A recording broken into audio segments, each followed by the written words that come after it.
किसी भी मरीज़ का जब ब्लड प्रेशर ज़्यादा होता है तो वो फ़ौरन घर के पास जो क्लिनिक है या फ़ार्मेसी है वहाँ पर भागते हैं और वहाँ पर उनकी ज़ुबान के नीचे एक गोली रख दी जाती है जिसको हम कैपोटिन कहते हैं या कैप्टोप्रिल कहते हैं।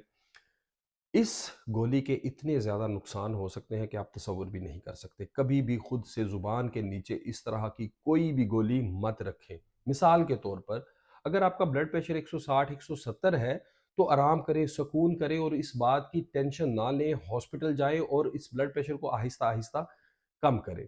अगर आप यकदम अचानक से ज़ुबान के नीचे गोली रखते हैं और ब्लड प्रेशर को कम करते हैं तो इसके बहुत ज़्यादा नुकसान हो सकते हैं। मिसाल के तौर पर फ़ालज जैसा मसला हो सकता है, दिल का कोई मसला हो सकता है, गुर्दों के मसाइल हो सकते हैं, चक्कर आ सकते हैं, बेहोशी हो सकती है। ख़ास तौर पर जो बूढ़े मरीज़ हैं उनमें ये मसला बहुत ज़्यादा हो सकता है।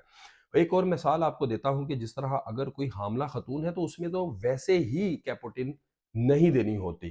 तो जब भी आपको ब्लड प्रेशर का खुदा ना ख़ास्ता इस तरह से कोई इमरजेंसी का मसला होता है जिसमें कि आपकी कोई नज़र धुंधली हो जाती है, सीने में दर्द होती है, एक साइड कमज़ोर लगता है कि हो रही है, तो आपने फ़ौरन डॉक्टर के पास जाना है और डॉक्टर की हदायत के बाद ही इस तरह की दवाई का इस्तेमाल करना है।